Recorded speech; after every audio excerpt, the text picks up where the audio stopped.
Harold is my father's cousin. Yeah. He's the one in the book, right? Yeah. Yep, and my father was best man in Harold's wedding. Okay.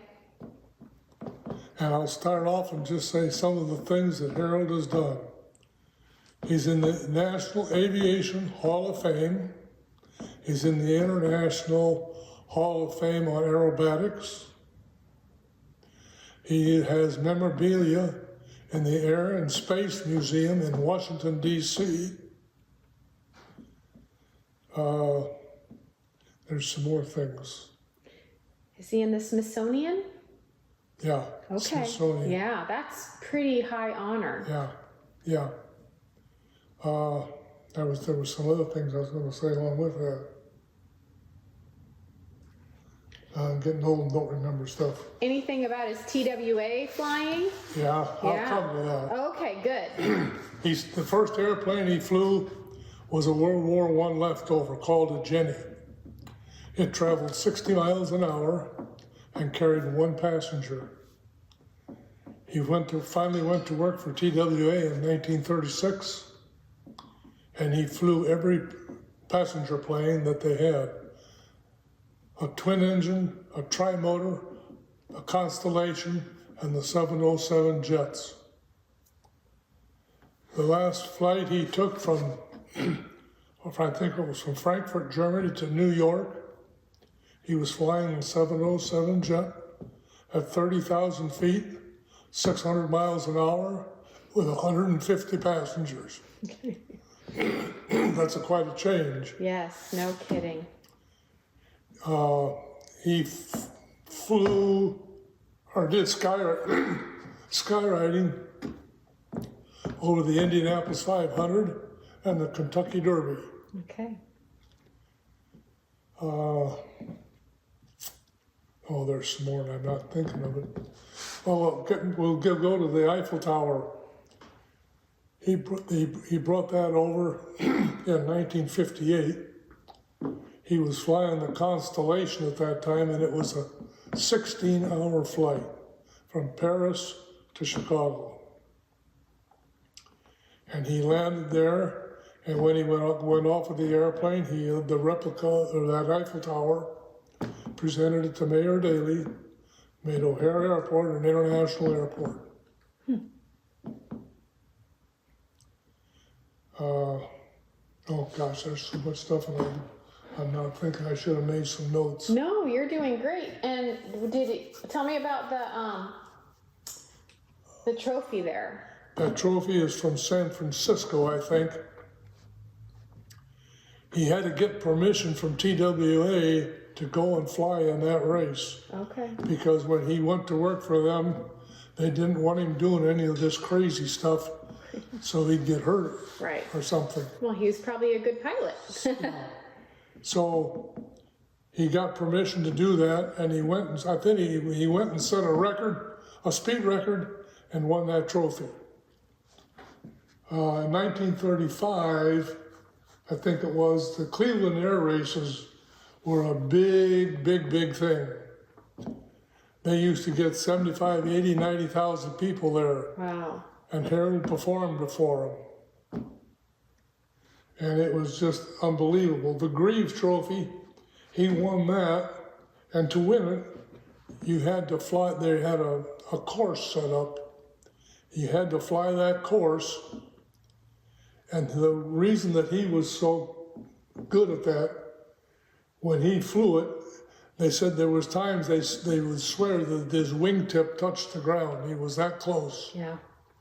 And other people would fly much higher. Well, they spent a lot of time climbing instead of going around it. So he traveled, he made, I think, 3 laps around it, or 4. And if you did that, then you could win permanent possession of that trophy, which he did. Right. And that's another San Francisco, California trophy, I think. But I'd have to do a little looking to tell you exactly what that is. He was inducted into the Illinois Aviation Hall of Fame in 2018. Okay. Nobody knew about it there. And that was a kind of an interesting thing. I don't mean to be bragging when I make this remark, but I looked it up on the computer and I couldn't find his name there.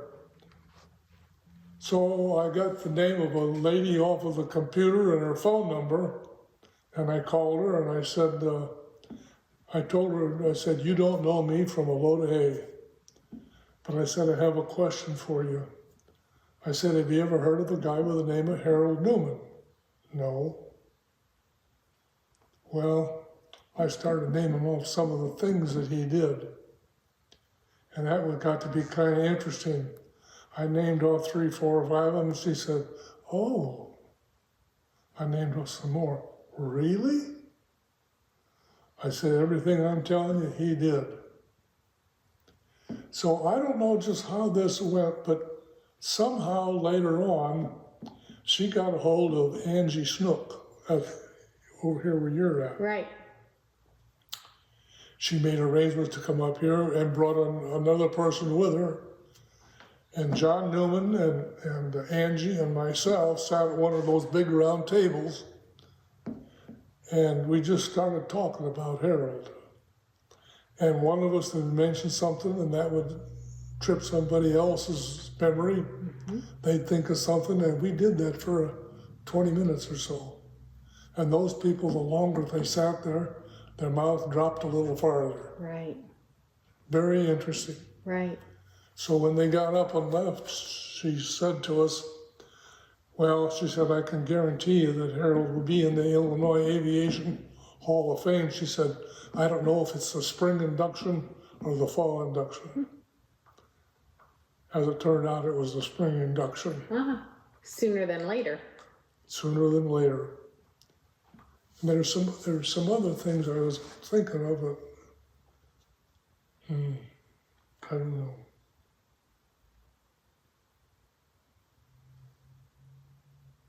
So you were instrumental in making sure that they understood exactly who Harold Neumann was. Yeah. That's not bragging.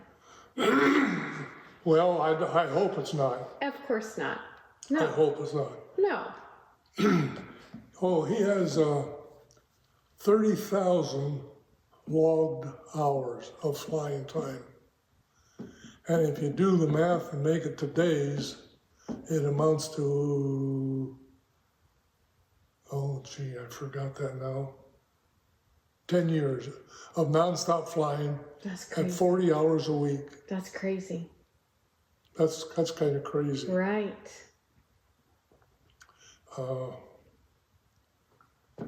One of his favorite tricks was when he was flying and doing his thrilling things for the public. It was a 5,000 foot dive straight down at 350 miles an hour.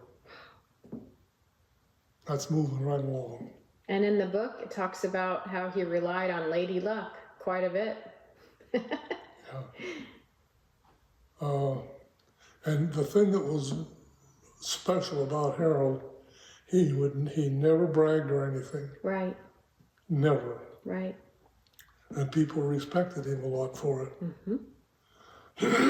He didn't think it was a big deal because he was doing what he loved. Pardon me? He didn't think it was a big deal because he was doing what he loved. He was just, oh, here's another story. Either in the late 1940s or the early 1950s, I was in high school at that time, and I had to get up and help Dad milk before I went to school. And Dad insisted on listening to the radio news at 6 o'clock for 15 minutes. And they mentioned that there was a TWA airplane that made an emergency landing in Amarillo, Texas. And Dad said, I wonder if that was Newman. And that's as far as it went at that time. Well, I'm going to say a year or maybe 2 years later, whenever Harold got back in the area, he always looked my dad up. Wilbur Polbance he did a lot of things with Harold. Yeah. And Mom invited him to stay for supper, and they invited a couple, 3 other people. And well, I don't know if they're playing cards or just talking, and Dad said, "Hey, Neumann, who was the one that landed that constellation in Amarillo?" You have to know Harold. He laughed. That was me. Well, what happened? Well, he said the instruments in the airplane said that we had a fire in one of the engines. So he said, I told the flight engineer, he said, you go check that out and get back to me, which he did. While he was doing that, Harold could see the Amarillo airport, and that's what he was headed for. And the hostess came in and asked Harold, what's going on? And it took his thoughts away from what he was doing enough. He lost some altitude, and he could see he wasn't going to make the Amarillo airport. So when the flight engineer came back, he said, I don't see any fire, but there's one prop that's not turning. Okay, he said, we're going in the wheat field. Oh. So he had it lined up, and when he landed in the wheat field, you know these big high lines that go across the fields? Yeah. Well, there was one of them there, and he had to be sure and get under it. Oh, right. Which he did. Right. Of course he did. Yeah. And they came to a stop just short of the railroad tracks. Oh. People were unloading from the airplane and brushing the talcum powder off of their clothes. Here comes the train through, and they could see the people walking in the dining car. Oh. Wow. So, and like I said, there was no injuries or anything. There was an investigation. There was nothing that Harold did that could have been done better, and they made some improvements on the emergency landings as to what to do. Okay. And sometime later, he went out to pick up his flight in Kansas City. And I don't know how he knew the airplanes, but he looked up at the airplane. He says, well, hello, you old devil, let's go. It was the airplane he put in the wheat field. Oh. That's getting pretty neat. Yeah, it is. You're right. And like in that book there, you know, you can tell people stuff, but you get to the back of it where all the pictures are, and there's pretty good proof there that, right. Yeah, he did it. That's exactly right. Yep. Right. So it's been a real interesting project for me. You don't have to record this. I'm not bragging. I'm retired from the state police, and I spent 10 years in the air section. Okay. So I guess I kind of like airplanes. Right. Also, but I had nothing to do like he did. Right. Right. He was just a renowned individual. And it's underreported and not necessarily known in our area.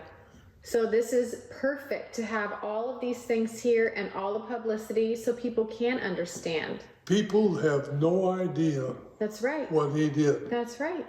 And I just think that he did enough amazing things that he should be remembered. And if our generation doesn't do it, right, it's gone. That's right. No, we want it We want it to continue. Yeah.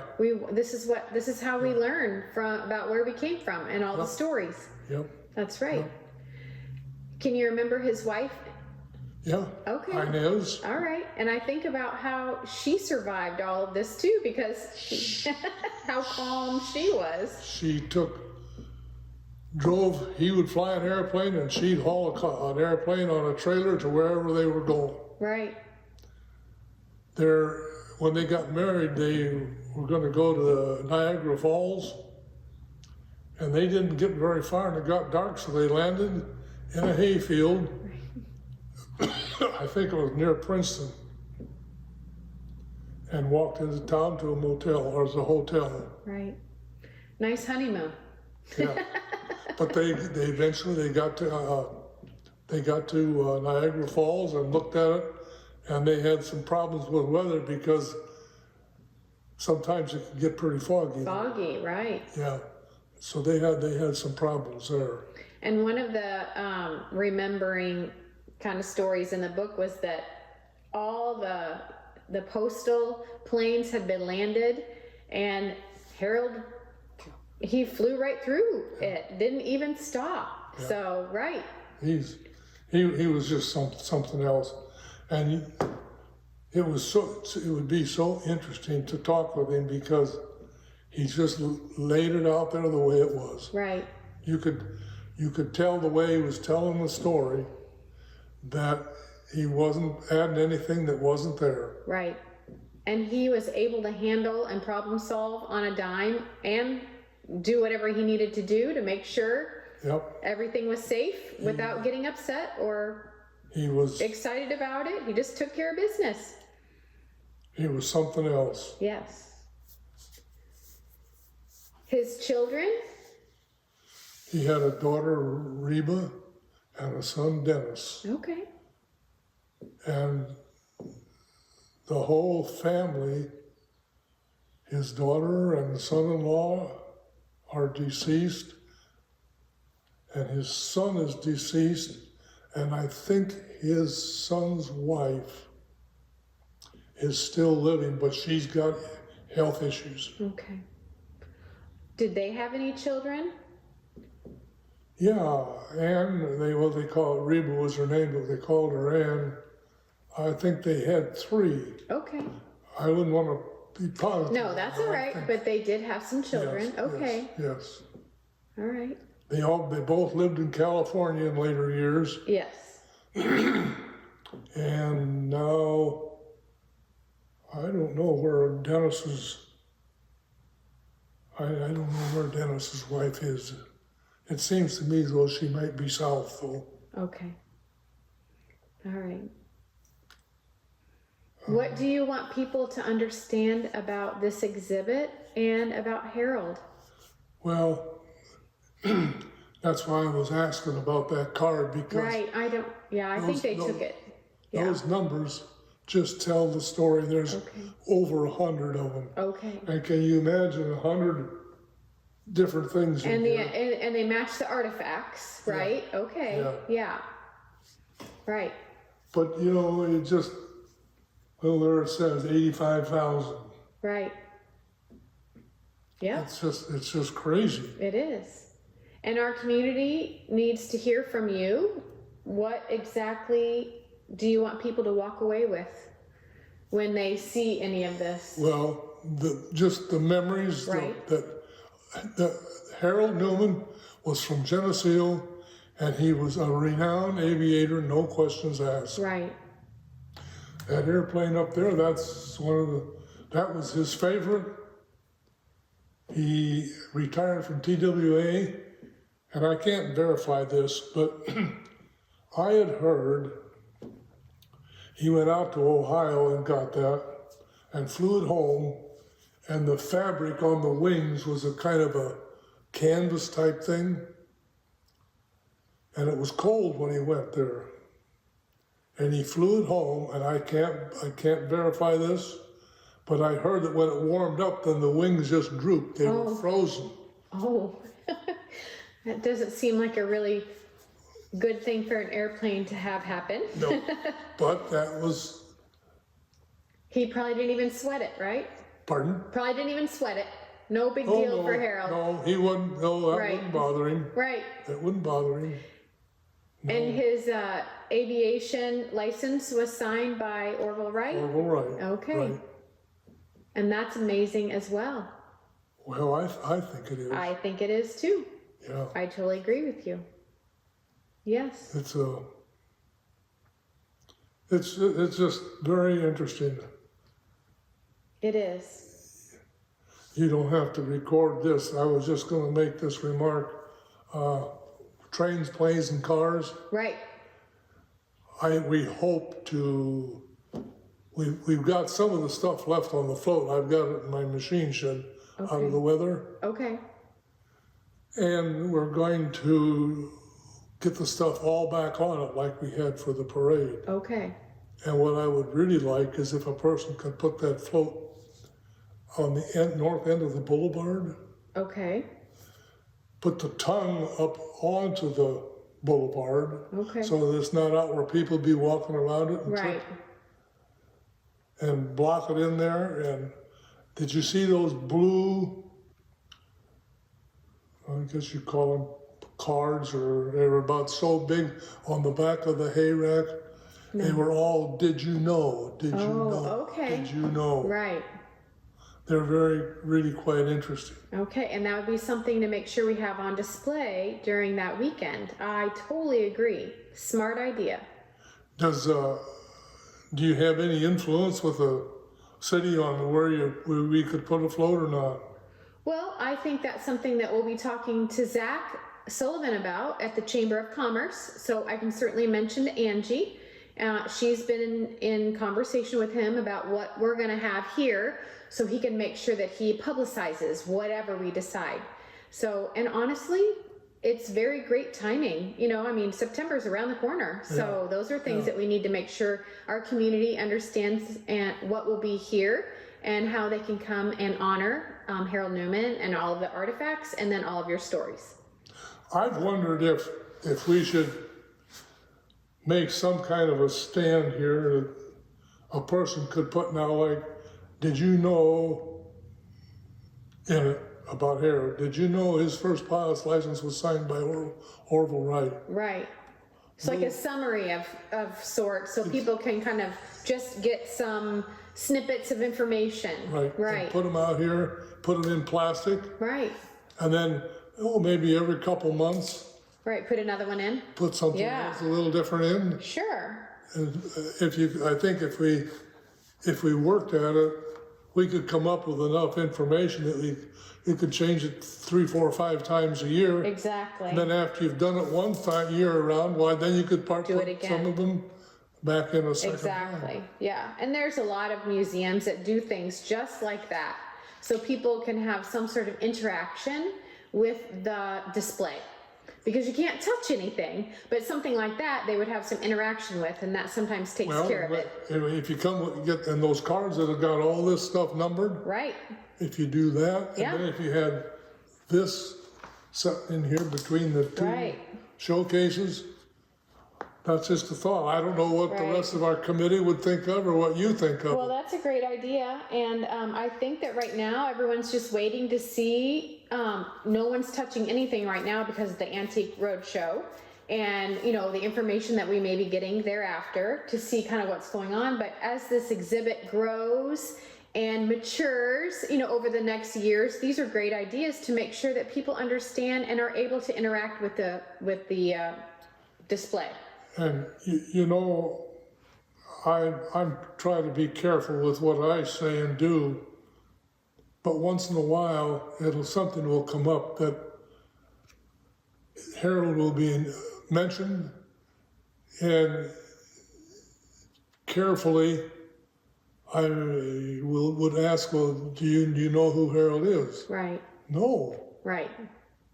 Well, and word of mouth is the way stories get told. And that's the way I look at it. You And bet. like I said, I'm not trying to be pushy or anything else. No.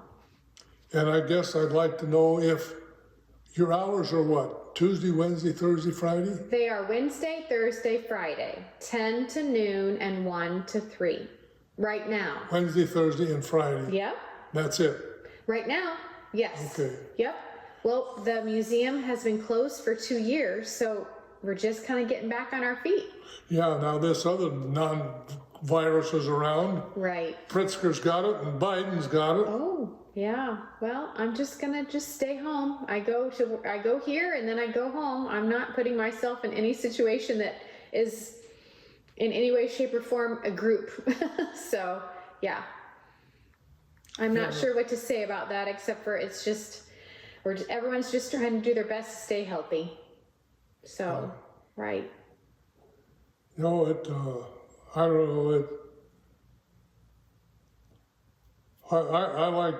I enjoyed flying when I was doing it, and then I remember talking to Harold as a kid, it was just interesting listening to him. Right.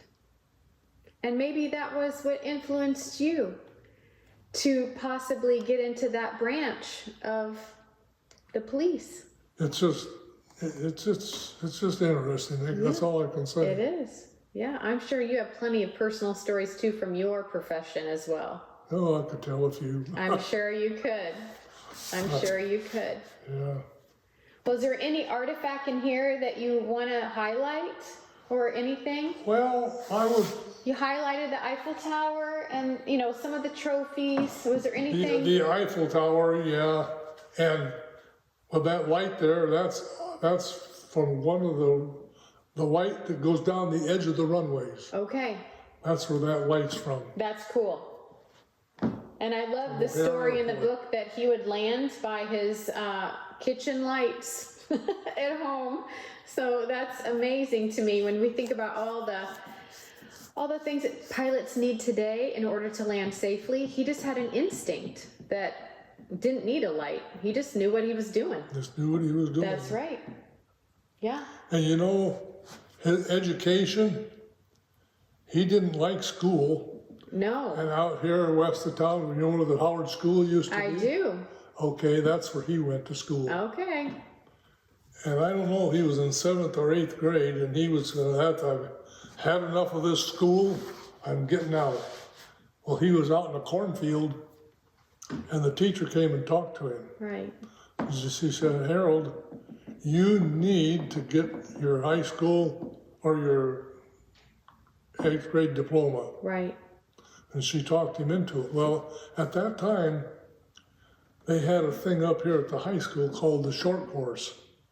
And what that amounted to was the boys that lived in the country, they were dependent on helping their parents with the farm. Right.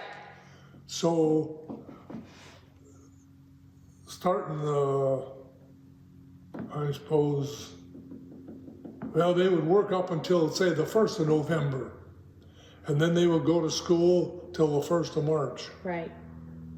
And that was it. That's right. And you were back on the farm That's right. working.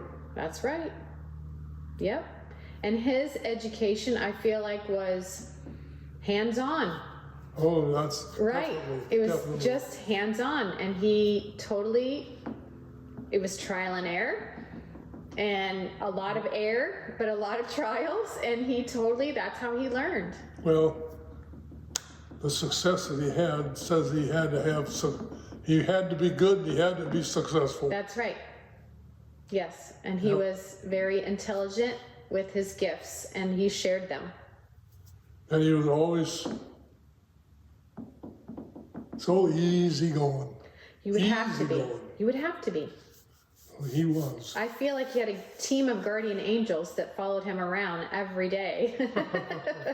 Not just one, a team. Yeah, he was something else. Well, I love all of the stories. They're perfect. And when people come in here, they are very interested in the artifacts and what they mean. So they just are unfamiliar because it's new information for them.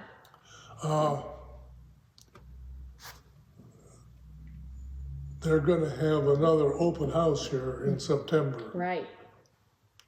And the guy from Antiques Roadshow is supposed to be here. We hope so, yes. Yeah. So if that happens, that'll be a huge plus, I think. It will be. And if they actually do a show on PBS, that'll be even better. Who? If they actually do a show on PBS, that will be even better. Oh, That would be awesome, right? that would. I wonder, is the Antique Roadshow, is that shown around the country? Yes. Is it? Yes. It's on public television, PBS, Yeah. all over. That would be a huge plus. That would be awesome. And we may have to rearrange our ways of dealing with the museum if that happens, because the crowds or the amount of people interested may be different. So we may have to rethink how we are efficient with that information. Well, you know, one of the things that he said, is this all the room you've got? Right. Perhaps, or perhaps not. Well, Right. Yeah. We don't know. I mean, like I said, we may have to just pivot and do something different. you know, Because if that's the case, we want to make sure we highlight and showcase everything. yeah, the more you can show, the more Right. Like I said, Speaks for it's itself. just new information for our community, and doesn't mean that it won't take hold. It's just going to take some time, and because we've been closed for a couple of years, so. If I run into the people that would be interested in looking, 9 to 12, you said it was? Well, even if they're here and want a private tour, if you call the museum and leave a message, we'll get back to you. And if it's on another day, we can make that happen. But it's Wednesday, Thursday, Friday, 10 to 12, 1 to 3. But those are just posted. That doesn't mean that it can't be another time if it needs to be. So, Okay. right. That's just what the board decided to open up a little slowly, just because we're kind of getting back at it. So, yeah, because honestly, this is the first summer that we've been open in 2. So, Tuesday, Wednesday, Thursday. 2 years. I know it's kind of a blurry couple of years, wasn't Yeah. it? Yeah. And we're not past it all yet No, either, we're by any not. means. No, we're not. We're just Pritzker's got it and Biden's got it. trying to figure out how to live with it. So, and keep ourselves safe and the people that we love safe. Yep. So that's all we can do. Right. But we can't stop living. We just have to kind of figure out how to maneuver ourselves around it. Yeah, I'd have to agree. Yes. Well, I hope we have a good open house out here. Me too. Is there anything a person could put up in the front yard, like one of those things with his picture on it? Or Well, I would imagine for the open house, there'll be all kinds of rigmarole because it is planes, trains, and automobiles. So I would imagine it'll be well marked, and outside, inside, with the Chamber of Commerce, on our website. So, those are all things that are definitely going to be out there.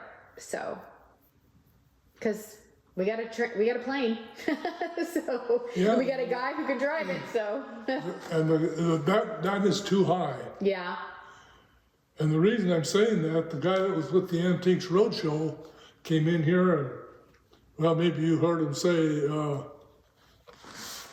Paula was in here with him when they sure, yep. They got their white gloves out, their tapes, and crawled inside the cases and checked them. And I asked this guy too, I said, what do you think? Is it worth how do I say it? Is it worth pushing it? I don't know what I used. Oh, yes, he said. Okay. But then he went upstairs and he hadn't seen that till he was up there. Oh, sure. And he looked, oh my goodness, he said, look at that. Right. Yep. So it could come down a couple, 3 feet yet, and Yeah. people would still be able to walk under it. Right. Well, I always point it out when I'm in here. Do you? Oh, yeah. Because I don't want them to miss it. I want them to understand. So, What is the response of most people? well, they just don't know what to say because this is new information that they've never heard. Oh, I didn't know. Oh, that's very interesting. Or, oh, he lived in Geneseo. He's from Geneseo. Yes. So, those are all things that I try. And I'm reading, I've got the book information. I've read that. So I want to make sure that I'm as informed as possible so I can tell the story in the best way that I know how. From your information and any other information that I have. So. It's too bad that you couldn't sit in on some of the meetings that we have. Well, I don't know what the rest of the board thinks, but you know where we're at or what we're thinking. sure. And that's totally up to you. If that's something that you think would be important, I would do my very best to try to be here. So that would be another way to get more information. I'll have to run that past them and see what they think. That would be fine. Because when you hear it firsthand, Yep. It makes all the difference. it makes a lot of difference. It does. It's like that game telephone. If I hear it the first time, then I don't have to worry about it 3 times down the line. So that's great. Yeah. Yep. So I'm excited that we're going to have another shot at showing people, what we have. I think the last couple of years have not been helpful for the group and all the things that have been trying to get done. I think our economy right now is struggling. I think people would like to donate, but they're not sure if they're going to have to put gas in their car or donate to something. So when things calm down, hopefully that they will, that will kind of take hold. And as everything opens up and people are starting to get out and about more, that will also be helpful for all of us. So it'll be a nice to kick off again in September.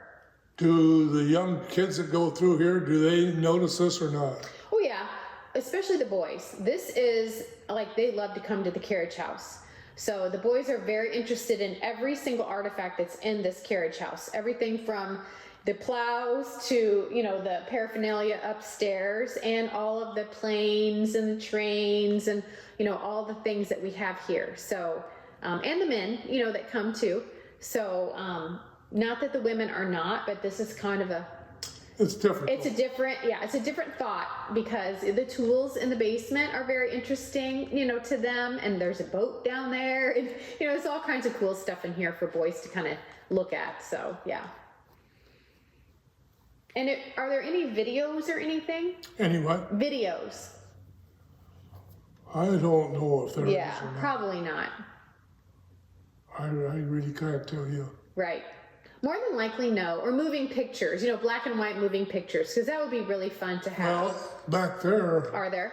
I don't know what's on that, but that's a bunch of Harold Neumann stuff back there. Okay, well, that might be something that I would like to look at too, because maybe that would be something to share with Do children. you know how to run those things? Oh yeah, I do. Yeah.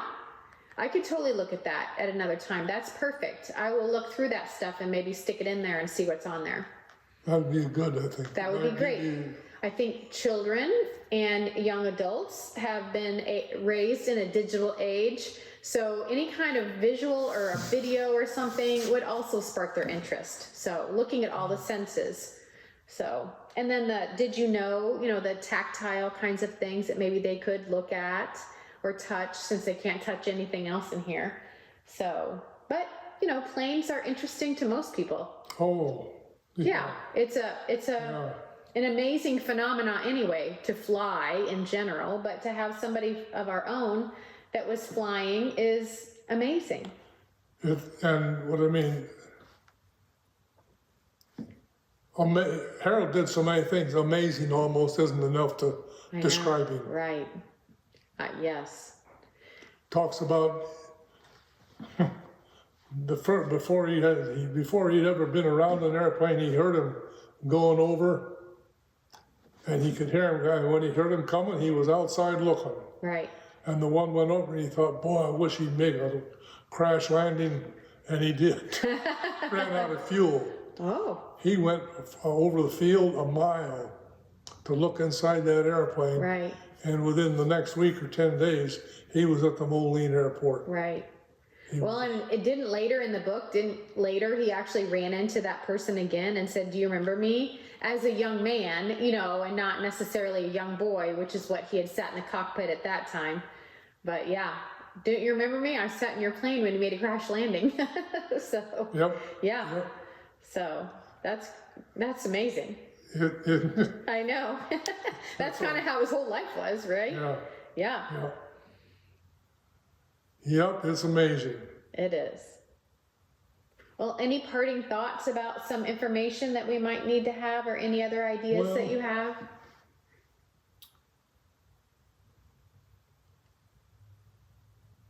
When I leave it, I'll think of something. Okay, well, if you do, you know where I'm at. Over here. Over there, that's right.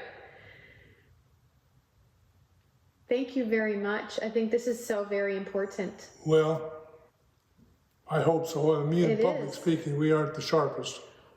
Well, there's no public speaking about it. You're sharing a story. It's personal to you. Am I? You're sharing a story. It's personal. Well, yeah. Right. This is a relative. This is an important part of your life. That windsock over there, Yes.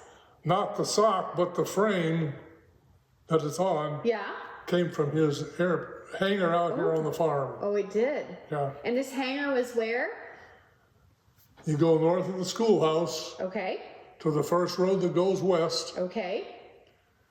and it goes down, and then it comes up. There's a hill, and there's a set of buildings on the south side of the road, Okay. on the north side of the road, to back as far as you can go before you start down the hill. Okay. That's where his hangar was. Okay. Are there any original buildings still left? No, No. Okay. No. Probably not. no. Wishful thinking. I saw it different times, but John Newman's dad, Virgil, had to take it down because it was just starting to. Sure, cave in. dilapidated, of course. Of course. And I don't know. Well, and it's amazing how many fields he found to just land in. Oh, I mean, those are things that, unbelievable. right, those are things that might not necessarily happen today. So, who was Amelia Earhart, wasn't? yes. Okay. He and his wife landed or I don't know if his wife was with him or not. I think she was. But they landed in a hayfield, and people come running out there because they thought it was Amelia Earhart. Oh, right. That's funny. Nope, sorry, surprise. Yeah. It's Harold Neumann. But he was the kind of a guy, he was just gonna lay it on the line. Sure. He wasn't gonna, Nope. He was honest. he was He very was honest. very honest, right? He had integrity. He totally understood. He was skywriting once here. Maybe you've heard this story. But he had been somewhere writing, and he came back and he thought, I've got enough stuff, I can say hello. Right. So he got the H-E-double-L out there, but he didn't have the O on it yet. And there was a woman that had been somewhere and bought a pair of shoes, and she looked up and saw that, got back in her car and took them. She said, here, I won't be needing them. Right. Oh boy, that's funny. There's just so many stories that if you can remember them all, Right. I should have written down a bunch of notes. I'm probably forgetting something, but Well, and if there's something that you do remember, we can do this again. If there's stories that you have at home and you want to jot down some things, come back. We'll do it again. So that's not hard to do at all. So Keith Kennett is on our board, and he's with Channel 50, and he has all the editing tools that we might Who's need. this? Keith Kennett, he's on our board, our Oh. museum board, and so he has all the editing equipment that we might need. And so we just want to make sure that we're able to capture everything that you need to say. And if you've got more stories, we want to hear them. That's a great thing that we can do. And we might even, edit it and then show it to you, and then maybe we'll put it on our website so people can totally understand who Harold Neumann is and the stories. well, I haven't done it much lately because of this COVID thing, but stopped down at McDonald's, Sure. and I'm always, I would like to ask people, but at the same time, I'm not gonna. No, I don't want to get too close either. I understand. Get my But if coffee something in. comes up where you can mention it, Right. then I go on it a little bit. Exactly. That's okay. That's how we get stories from people that have experienced those things. So the book is great, but not everyone's going to read the book. So sometimes it's nice to hear it. I don't know what they're getting for that book now, 30? I don't know either. Mrs. Chapa allowed me to borrow this, so I'm reading her copy. So yeah, which is great. Paula just had surgery yesterday. She did. I said a little prayer for her, thinking about her trip. So have you heard how she's doing? I talked to her dad last night. She's struggling. I'm sure she is. She's home, but she cannot put any weight on it for 3 months. Oh, And they're trying to find a wheelchair for her that keeps her leg right. elevated. Exactly. So we got a bunch of them at the church, but they looked at them, and the one that had the elevation on it, the prop was broke on it. Oh, no. So that didn't work. So I don't know just where they're at right now. And And she's not a you know lady. Liz, Liz. that's John's wife. Okay. She was up, I guess, with her almost all night when she got back. Okay. So they're having a struggle. Of course. And she's not one to sit around, so this won't be very easy for her. For sure. Paula. Right. You know, she's on the go. Yes, she is. She did a lot of substitute teaching at the high school for us. And so that's how I got to know her, Okay. because I'm the social worker at the high school. You are, say it again? I'm the social worker at the high school. Oh, Yeah, I've got 2 more years until I retire. So, and then I'll be doing this full time, but Angie and I are going to be working over the next couple of years together so we can transition everything as smoothly as possible, because she's the lady in charge. She's pretty good. She's great, and I will never be her, and I won't ever pretend to be her. But whatever information she can give me, I will do my very best to make sure that we honor whatever has been done, which that is her baby over there. So I totally understand that. And I was on the board previously for a long time. I raised my 4 kids. I have 4 adult children now, so I've been able to kind of get back to it. I had 3 boys, and they were all in sports, and so that's kind of what we did for a long time. But I'm back here, and I'm really excited about the opportunity. So Sounds like a winner to me. I hope so. I love it. I do. I'll have to talk to Les Stroh about if we could get something up here, like I said, that we could put just little tidbits out, maybe Sure. 3 or 4 or 5, Right, and then in a couple months, roll them over, and right. I would think that would be a huge plus. It would be. And maybe there's some things that we can do that would kind of be an experiment, to see how it went during planes, trains, and automobiles, and then make something more permanent and see how it goes. It's a great idea. I think they're those cards that they have there for contributions, Oh, I good. think they're gonna do a little changing on that so that, we want some money, but they don't wanna make it too bold. Right. Have you read those inside of those things?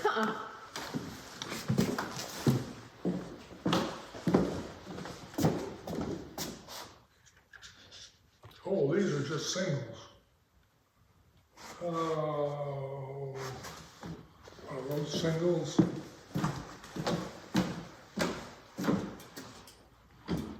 Oh, those? Yes. I actually, people have taken those. I've encouraged them to take those. Yeah, I've encouraged people to totally take these, and I've read from them. So it's not my intention to attempt in any manner to establish myself in the mind of the reader as a person of importance or prominence. While I have had many experiences which are out of the ordinary and have been given many honors as a result, I am still just an ordinary farm boy who had an idea of what he wanted and stuck to it until he got the job done. Now, that's Perfect. about as straightforward as you can get. Yep. And I would have to say that we all need to take a little lesson from Harold Neumann. You just how would you explain it any better than that? You wouldn't. I don't And that think so. came from him, Yeah, right? yeah. And honestly, I love how in the book it goes over and over where he says, when he didn't persevere or when something didn't go in the way that he wanted it to go, he always went back to, my dad always said, practice makes perfect. If I continue to do this and keep working hard, then everything will be all right. And that's what he did in every single task that he had, even with the girl. Even he got the girl, everything. It was so interesting. And his dad had so much influence on him. His family was very important to him. Oh, I think it was at the Cleveland Air Races. I think his dad was out there, and they were racing, and the people knew who Harold was. By that time, for sure. But, and he started gaining.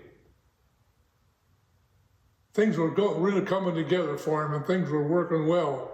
And the crowd started yelling, Neumann, Neumann, Neumann. And it was more than his dad could take. He had to get up and leave. He was crying. Oh, right.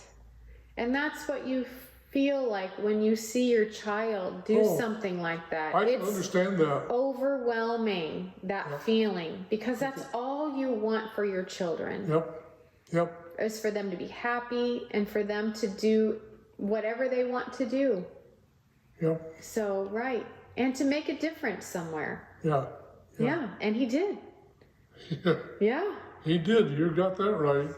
He did.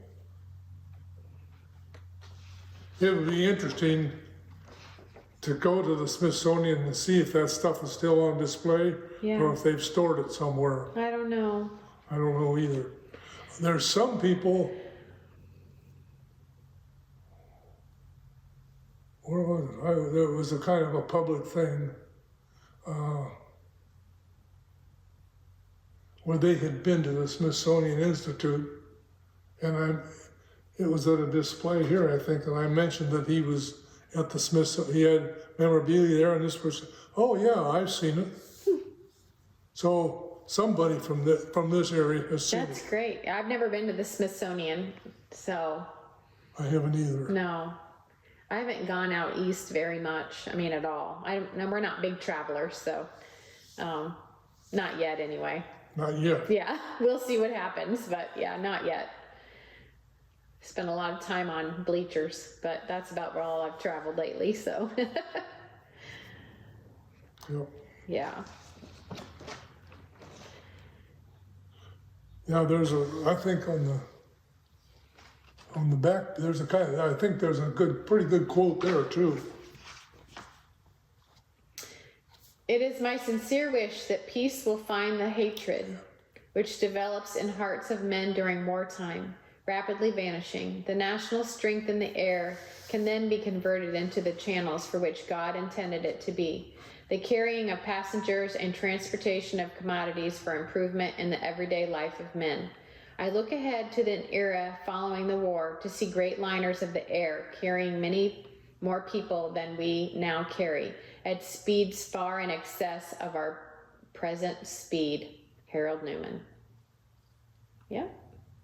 And he talks about, I can see people sitting at home eating lunch and a dinner in Germany or wherever. Right. Different place in the world completely. Right. He's just he was a special individual.